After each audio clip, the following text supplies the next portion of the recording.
Hello మామ, ఎందుకు మామ మనకి అన్ని తలక నొప్పులు, ఈ గొడవలు కొట్లాటలు, ఈ పంతాలు పట్టింపులు మనకి ఎందుకు మామ? మనం బయటికి వెళ్తే మళ్ళీ ఇంటికి తిరిగి వస్తామో రామో కూడా తెలీదు. నడుచుకుంటూ పోయిన యాక్సిడెంట్లు, బైక్ మీద పోయిన యాక్సిడెంట్లు, ఆటోలో పోయిన యాక్సిడెంట్లు, బస్సులో పోయిన యాక్సిడెంట్లు, విమానంలో పోయిన యాక్సిడెంట్లు, ట్రైన్లో పోయిన యాక్సిడెంట్లు. మనం ఈ తిరిగి వస్తామో రామో కూడా తెలియనప్పుడు మనకి ఎందుకు మామ ఇవన్నీ గొడవలు, తలకాయ నొప్పులు, టెన్షన్స్? వీలైనంత త్వరగా ఇంటికి వచ్చి ఫ్యామిలీతో టైం స్పెండ్ చేయడం నేర్చుకోండి. ఎందుకంటే మన ఏ క్షణం మనకి ఏమవుతుందో మనకు తెలియదు. వచ్చేటప్పుడు మనం ఏం తీసుకురాలేదు, పోయేటప్పుడు కూడా మనం ఏం తీసుకుపోము. అలాంటప్పుడు మనకి ఎందుకు మామ ఇవన్నీ గొడవలు, తలకాయ నొప్పులు, టెన్షన్స్ ఇవన్నీ మనకి ఎందుకు మామ? కర్నూలు బస్సు యాక్సిడెంట్ చూశారు కదా, ఒక్కొక్క ఫ్యామిలీలో 3-4 చనిపోయారు. శరీరం మొత్తం కాలిపోయి మొత్తం బొక్కలు బయటపడ్డాయి మామ.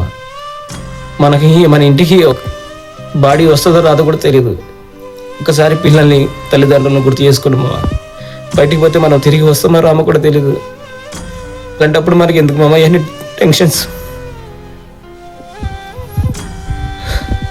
ఒకసారి బయట వాళ్ళతో గొడవ పెట్టుకునేటప్పుడు కానీ, బయటికి పోయేటప్పుడు కానీ చాలా జాగ్రత్తగా ఉండండి మామ. మన పిల్లల్ని, మన ఫ్యామిలీని గుర్తు చేసుకోండి.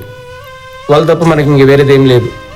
కాబట్టి పొట్టకి గుడ్డ కోసమే సంపాదించుకోండి చాలు. మనకి వచ్చేటప్పుడు ఏం తీసుకురాలేదు, పోయేటప్పుడు మనం ఏం తీసుకుపోము. కాబట్టి మనకి ఎందుకు మామ అన్ని టెన్షన్స్, తలకాయ నొప్పులు? మనం ఉన్న దాంట్లోనే తృప్తి పడాలి మామ. ఉన్న దాంట్లోనే సర్దుకోవాలి. అదొకటి నేర్చుకోండి చాలు. ఇంకా నాకు ఏడుపు వస్తుంది మామ, చెప్పలేను. ఫ్యామిలీని తలుచుకుంటేనే ఏడుపు వస్తుంది.